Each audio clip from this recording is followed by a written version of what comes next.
think the challenge is to see that even in those less than ideal circumstances, a child is a gift. A child is a blessing. A child is infinite worth and dignity, even conceived in rape, even conceived in the worst circumstances. So the child isn't a problem to be solved, right?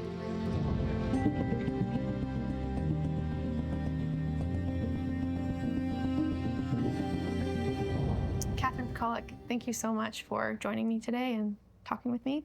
Absolutely. Yeah, so you have a really amazing personal story, but you also have incredibly compelling research, and I want to get into all of that today. So I guess to start off, can you tell us a little bit about your area of expertise, but also your kind of family background, because I know that they intertwine. Absolutely. Okay, so I'm an economist, which sounds really scary and intimidating. In fact, what most people say is it sounds really boring. But actually, economists study all kinds of really interesting things. And I was drawn to study economics when I was in college, towards the end of college, in a sense because of my pro-life convictions. And so that's worth mentioning here. I'd been doing medical research at the National Institutes of Health when I was in college, and why, I thought it would be good for everybody to be healthier and happier. It's like you care about the world. And so I was working in a lab where we were doing research into the AIDS epidemic. This is in the 1990s. And a lot of people kind of over the water cooler proverbially would say things like, well, at the end of the day, it isn't really such a bad thing that Africa will have so much of this burden from AIDS, because everyone knows there's too many people in Africa. And obviously, as an idealistic, pro-life young woman, I was just horrified. I thought, wait, so on the one hand, we're supposed to cure this terrible disease or look for treatments, but on the other hand, we should sort of silently be pleased that maybe the population will be reduced because of this disease. And even now, it's like, it's compelling and distressing to think about that. And so that led me to ask the question, like, are there too many people, just in general? Are there too many people in Africa? Are there too many people anywhere? And as a pro-life person, of course, we generally believe that every human life is important and valuable, but as a kind of question, we would cheer for more life, more human life. So I realized I didn't know the answer to that question. I'm a Christian, and I think, well, I think it would be hard for me to believe that God set up the world in such a way that we would have to cheer for disease. But I thought, well, who really knows the answer to this? Who knows if there's too many people in Africa? What would that mean? And so at some point, I asked enough questions. I found out economists were the kind of people who looked at that sort of thing, because it's not just a question of demographics, like how many people there are, but also can we support those people? So where do the resources come from?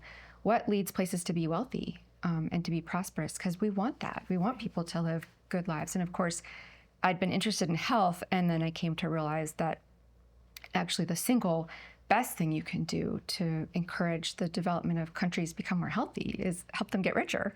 So at that point, I was dialed in. I thought, okay, I want to study more about this economic stuff. I don't think I could have defined economics at the time.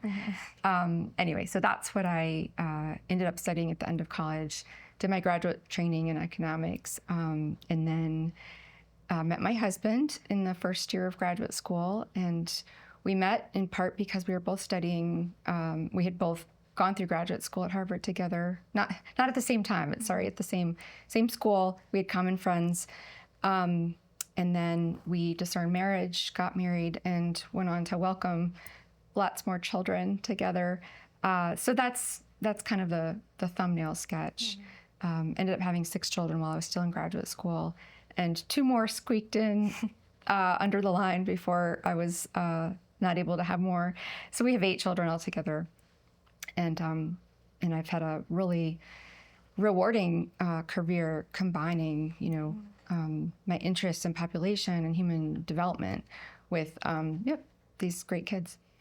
Yeah. That's amazing. Yeah. So you've written a book called Hannah's Children. I'm assuming that a lot of that has to do with obviously your background and your own personal experience, but can you tell us a little bit about what that book is, what drove you to write it? Yeah. The story of thinking about that book is now almost 7 years old. It's hard for me to realize that it's almost 7 years old, but going back to that story when I was in college and in the 1990s, people would still commonly say, there's too many people in Africa. And I started studying all these things. And coming out of the Great Recession, the financial crisis of like 08, 09, 10, what happened was there was another inflection point down in the birth rates, not just in the United States, but globally. And so people started really kind of puzzling over this. Like, it wasn't just that birth rates were not exploding the way people used to say that they were, but that in fact it was starting to look troubling. Like, it could be that it wasn't just isolated examples like Japan or maybe South Korea where there were really low birth rates, but actually a lot of other places too. So people are starting to investigate this this phenomenon. People are publishing articles like The Puzzle of Falling Birth Rates, and some of these things started to sound alarmist.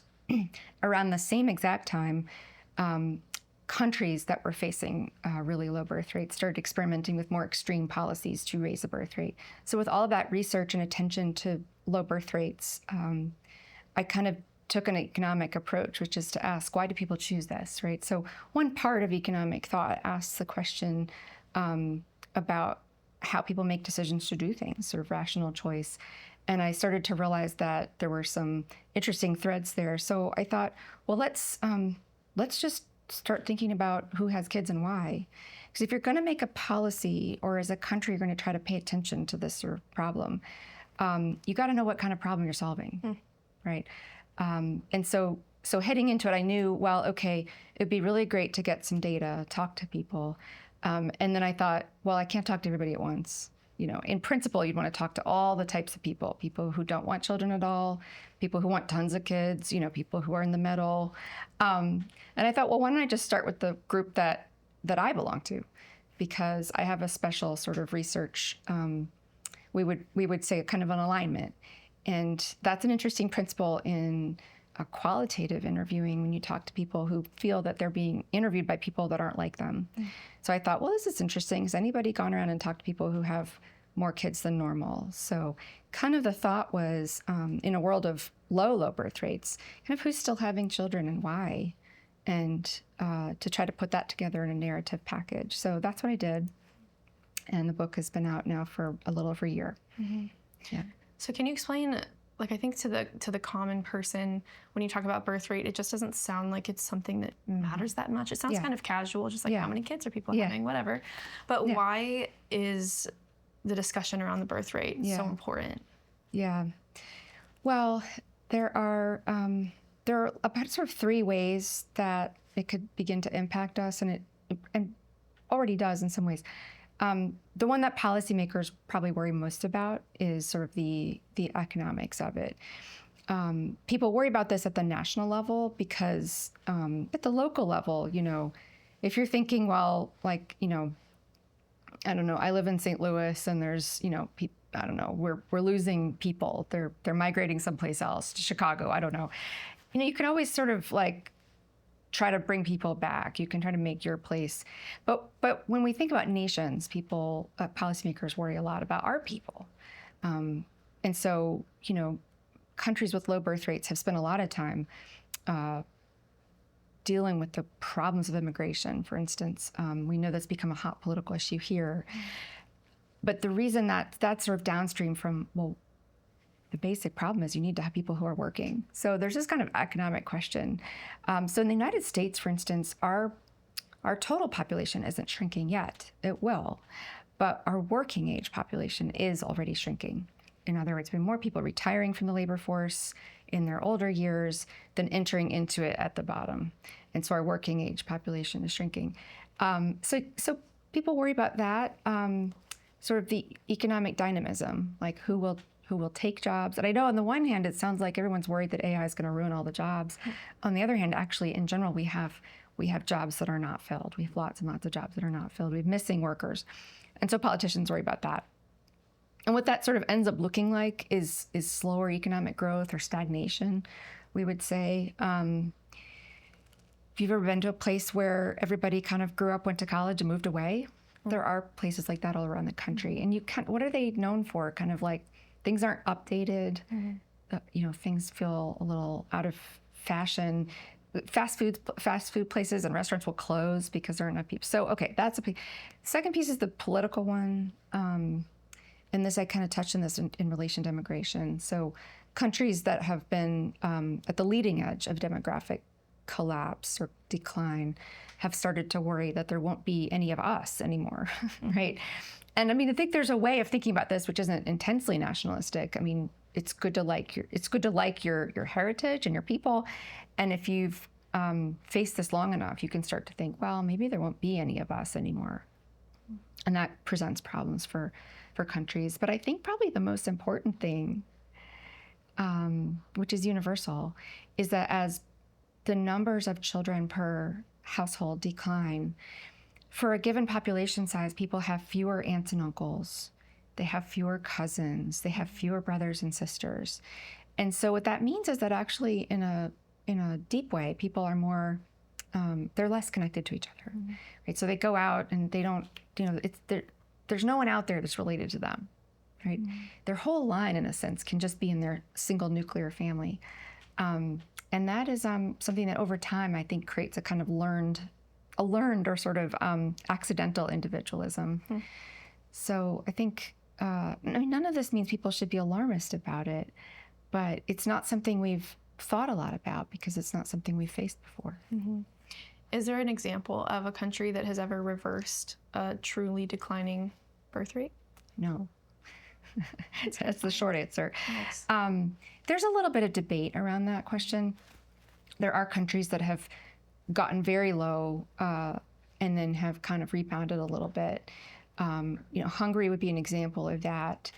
The problem with concluding that Hungary has reversed its birth rate is that normally when we see these kinds of little rebounds, they are temporary, and they don't really get the country back up to what we call replacement level fertility. And that's the level. It's about 2 children per family, where the population won't shrink, right?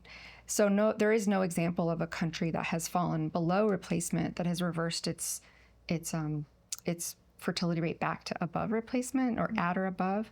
So there's been little rebounds here and there. Some people will say too, well, there's some countries that have slowed the decline. They're still declining, but they've slowed it down a little bit, and that might be true. I'm a little bit less persuaded that these are real successes. But anyway, yeah, there's no textbook you can open up and say, here's what a country could do. Yeah. Yet, anyway, maybe there's something that we still have to be discovered. But. Yeah. So how would you say that we should go about trying to incentivize people to have children? Because that's what it's like at the end of the day, that's what you're trying to do, right? Is just trying to incentivize, trying to show people why having children is good. So how would you answer that? Maybe let's start with, if you're talking specifically to a Christian, somebody who subscribes to biblical beliefs, at least to some degree, how would you respond to them saying that they don't want children? I know plenty of Christians who just say that they don't want children. So what would you say? Yeah. Okay. Let me take that in different parts. Okay. The first part is just something I want to put on the table to stress, because it's we use the language of incentivization. We should blame the Economist for this. This is like such an econ word. And I'm not sure, so I definitely believe in giving witness to the value of human life. And so we'll talk about how to do that. I think that's the whole question. I'm not sure I believe that governments ought to try to use policy levers to get people to have children. In part, I think that there's an easy argument that's really of a piece with the kinds of things that governments have done to reduce populations, the one-child policy in China. Now, it's not wrong merely because it's coercive. It's not wrong merely because they prevented people who wanted children from having children. Because if that's the argument, right, it's wrong because those women really wanted their babies. Well, then it would be fine as long as they sort of like talked people out of wanting babies first, right? I mean, you know what I mean? So our tendency in this society is to think it's wrong because it's coercive, because coercion is wrong. However, I think it's also wrong because it's wrong for the government to aim at family sizes, because the family is the basic cell of society. So each couple should prayerfully consider what they are being called to do. I firmly believe that. And so, okay, so what governments can do on the one hand, I think, is sort of what they ought to be doing is aim at the conditions in which couples who are called to welcome children can do so, right? All right, setting that aside, the more important question you asked is, what can we do to sort of, maybe we could say, encourage or to talk about the desirability of children? And I think this is a really fascinating question. I didn't have a strong position on it before I wrote my books. I didn't write my book to do this. I didn't. But that's been this unintended consequence. I wrote my book to show how, I wrote my book to make a contribution to this discussion. But when I was finished with all my data, I thought what I can say is that the reasons people choose to have children are deep and subjective and usually tied to questions related to the meaning of life. And that is the reason, it seemed to me, why these sort of little government handouts, like here's a baby bonus or whatever, they might be good to do for other reasons, but they don't persuade people to have children. And so in a sense, I wrote my book to do that. But to get that job done, the narratives that I presented were these stories, personal stories about why people chose to have children. And what ended up happening is that people widely reading the book finished the book or finished half the book and closed it up and said, well, I want to do this too. And so in a sense, the book has really helped me to spy a tremendous opportunity, which is that people don't know, like they really don't know why, no, they don't know how it is that you could come to see having more than 1.6 children as like a great way to live your life. And in many cases, it's because they've never heard about it. And so what we're talking about in the Christian sense is like old-fashioned witness, or what people call testimony. I mean, the early church spread through testimony. And so people would get up and say how they became converted to Christ. And they would tell their story. And those stories were incredibly compelling. And then people said, and we know these stories, I mean, they're amazing, right? These, like in the times of Christian persecution, people are just getting slaughtered by the evil persecutors, emperors, whoever they were. And people who weren't even yet like baptized Christians were like so inspired that they were like, I'm a Christian too. And they're jumping into the Colosseum or whatever. And I think that we have forgotten how powerful witness and testimony is. And so I don't think we need to be unhopeful about this. I actually think that really the most important thing we can do to kind of persuade people to have children who are not considering it is just share our own experiences with our children, tell the good stories.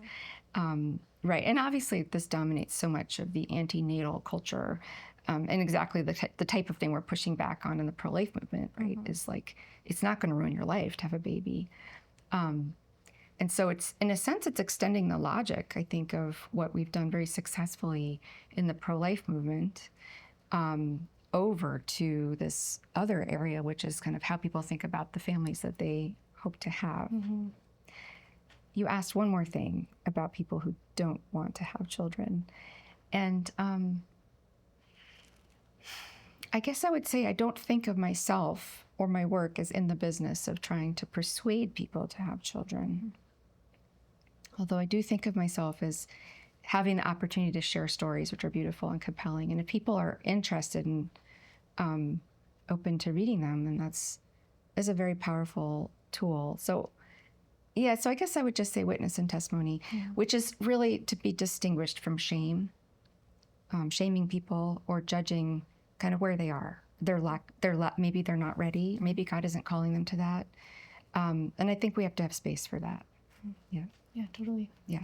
So in the same sphere of just kind of a discussion around the mentality of children and also how it, coincides with the pro-life movement, how do you think that the abortion culture has changed the mentality that we have towards children in general? Yeah. Well, one way to think about it is just that we are so deep into this idea that a baby is a problem to be solved. And there's, that's just one way to put it, right? Was that Obama? I don't want my daughter to be punished with a baby. I mean, there's so many ways to think about that, but like, what do I do now? Obviously there are some circumstances in which we can accidentally or, maybe not accidentally conceive children in less than ideal circumstances. And again, tremendous part of the pro-life movement is attending with compassion and care. But I think the challenge is to see that even in those less than ideal circumstances, a child is a gift. A child is a blessing. A child is infinite worth and dignity, even conceived in rape, even conceived in the worst circumstances. So the child isn't a problem to be solved, right? Going beyond that a little bit, and I'm moving to a principle and not a pastoral approach, right? In the case of anybody in a difficult pregnancy or difficult circumstances, one has to kind of take all that into consideration. But when I think about our culture broadly, what you asked about, one of the things that was most compelling from my research, and it was not what I was looking for, and because it was not what I was looking for, it had to go to the back of the book. But it was so important, I had to include it. And this was the site. So I'm sitting down with all these people, and I'm saying well, tell me why you had your first, and when did you have your first?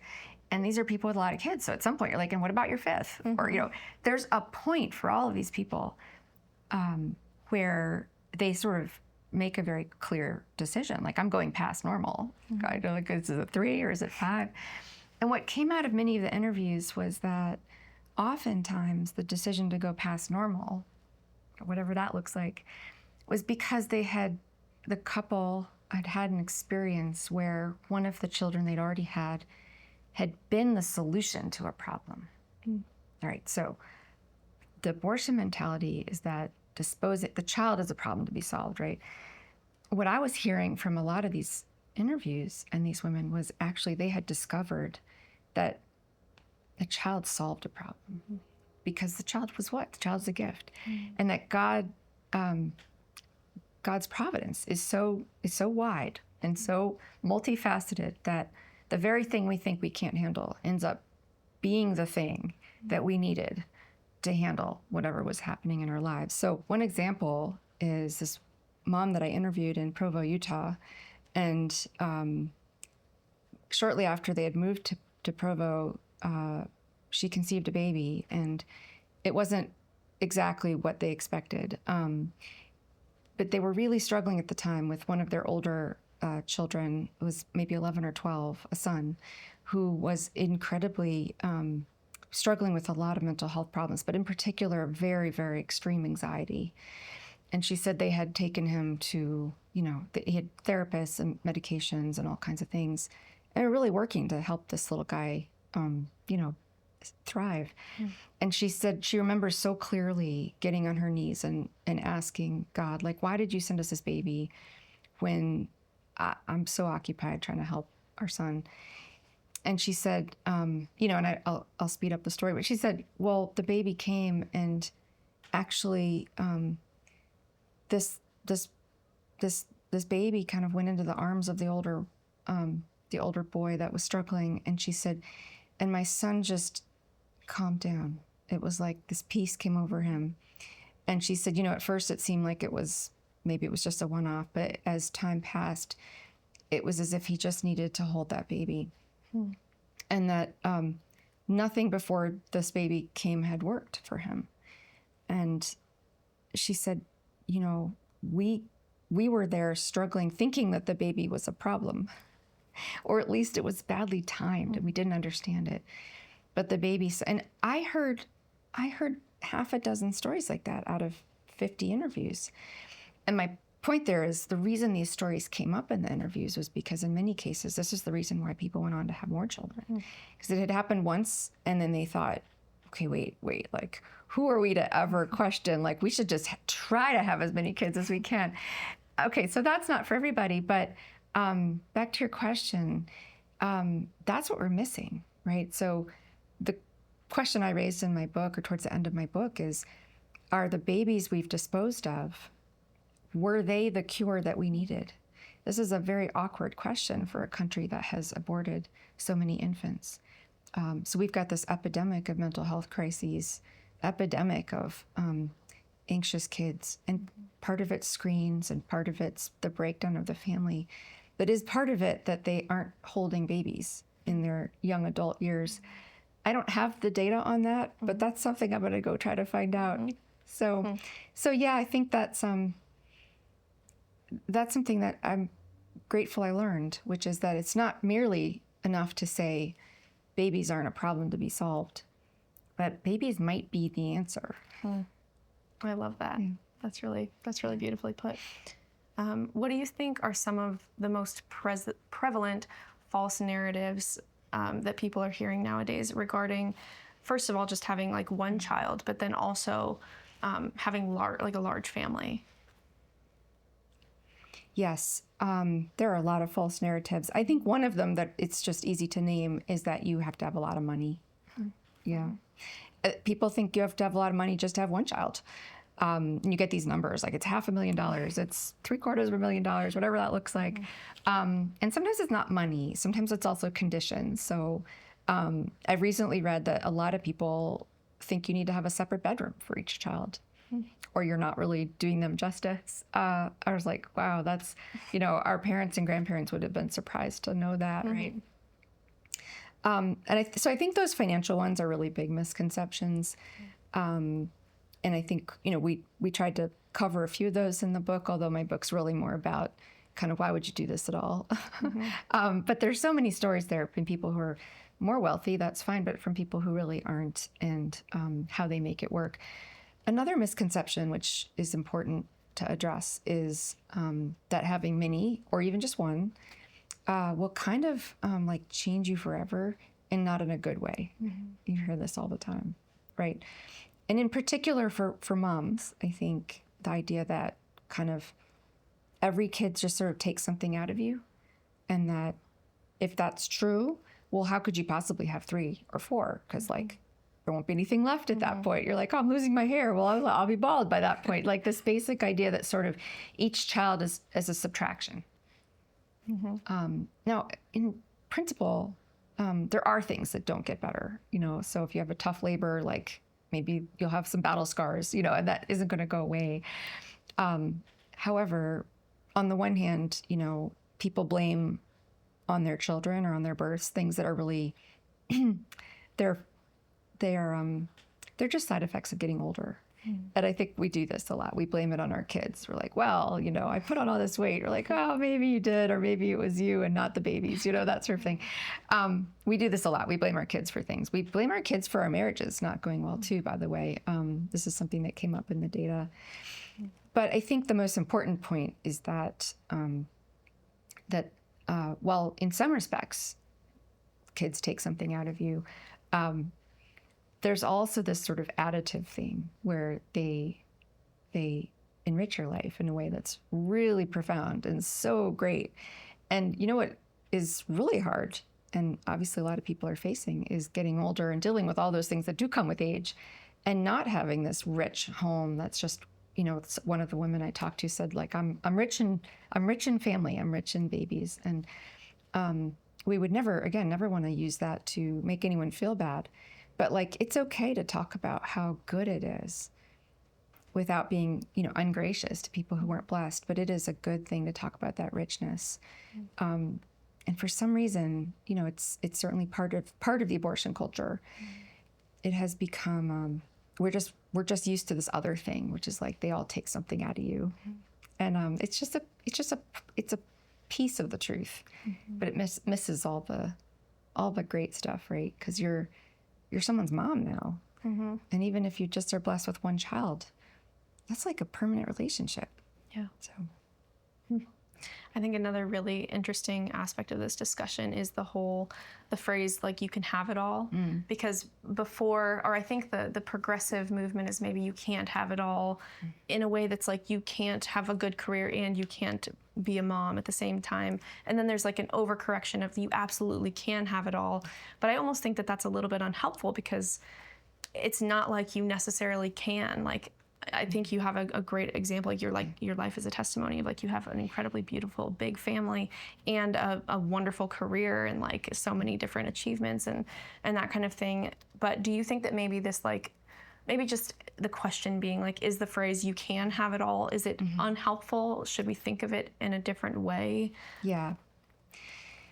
Yeah, I appreciate all the angles that you brought up because you're absolutely right. There's a version of that that's progressive, and then there's a version of it that maybe has overcorrected. I think the first thing is not to use the expression "have."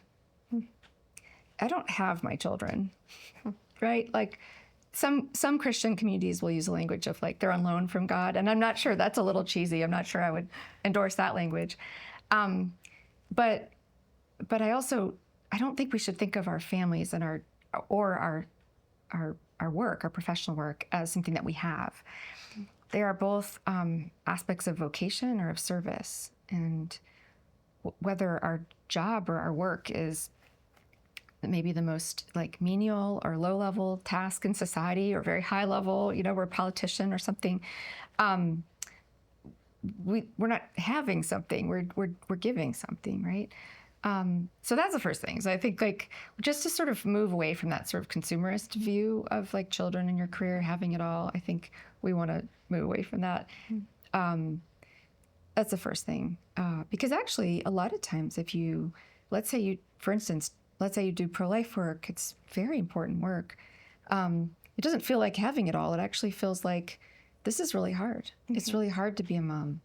And then in the time when maybe other people might kick back and relax at the end of the day, the kids are in bed, I've got quiet time now. What does having it all look like? Well, this happened to me a lot when I was in, and even now still having it all means you don't transition when your kids are in bed to something relaxing.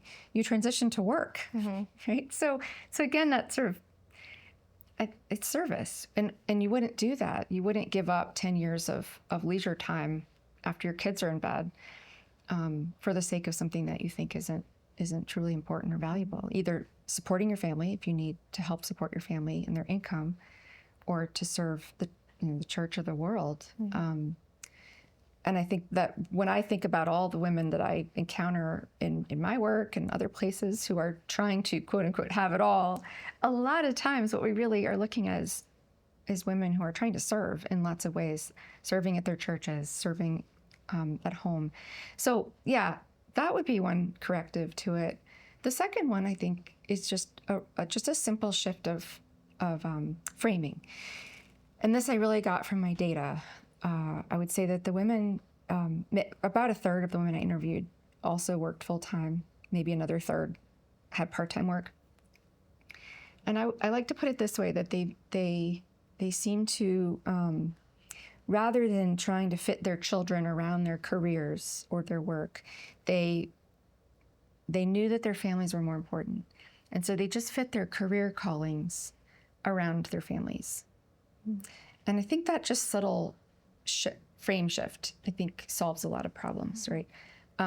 For a lot of them, because they knew from a young age that they wanted to have children, they picked jobs or careers that allowed them to kind of fit their work service. I'm going to say service, that fit that service in around their families. And if something looked like it was going to give, like one of these things has got to go, they knew it was going to be, you got to change the work setup, at least until the kids grow up. So yeah, I certainly think it's possible to serve in multiple capacities. It's difficult, and it is going to involve sacrifice. And I think that's where people who have, let's say, more progressive outlook on it, that kind of the strain that it creates to, say, have young children and serve at work, that strain can create bitterness or resentment. So you see this in the stories like, well, we got to just get the men to do more, or whatever that looks like. But just to know, like, actually, no, there is a strain and a stress. But if it's a gift and something you do out of a sense of calling, you can reconcile those things and do things that are beyond your strength because you have grace to do it. Yeah. Well, your work has impacted a lot of people, and I know will continue to impact people. What are your future projects looking like? What are we going to see you do next? Okay, yeah, this is very exciting. So Hannah's Children was a book in which I interviewed 55 women about their families. And as we discussed, it was much more widely read than I expected, and I'm so happy about that. The next project is to go back and interview dads about their attitudes and views, their motives for having children. And I'm going to do the same thing. I'm going to go out and talk to guys that have a kind of an unusually large number of children, not the same husbands, not the husbands of the one I talked to before. I'd like to talk to men who've never heard of me and never read anything that I wrote, just to really get a fresh kind of raw sample. So that's the next project, which is coming up. And we've just had that project approved. I'm collaborating with scholars at Brigham Young University, so really excited about that. Hopefully interviewing starting in September. And then right on the heels of that project, God willing, if I haven't bitten off more than I can chew, we are going to go out and talk to married couples who were able to sort of, we'll say, beat the odds and get married at a biologically appropriate age. So this is another one of the kind of demographic trends that is worrying people. It's just that it's very difficult for people to meet each other, to marry, and kind of get all that accomplished before the age of 30 at this point. 30 is about where people are getting married on average. And so the question is, like, what are the things that contribute to being able to beat those odds? So I'm going to interview a bunch of younger couples who are hopefully under the age of 35 when they get interviewed, so they still remember, but who got married, somewhere around the, age of 25 or younger. Those lines are arbitrary, but I'm finding a ton of interest in that topic from writers who are very far outside the fold of the people you would think would be interested in this, because everybody's recognizing that something's a little bit off about how people are meeting and getting married, and no one has any good ideas. So that hopefully we'll find some inspiration. Awesome. Yeah. That's very exciting. Thank you so much for joining us today. You're welcome.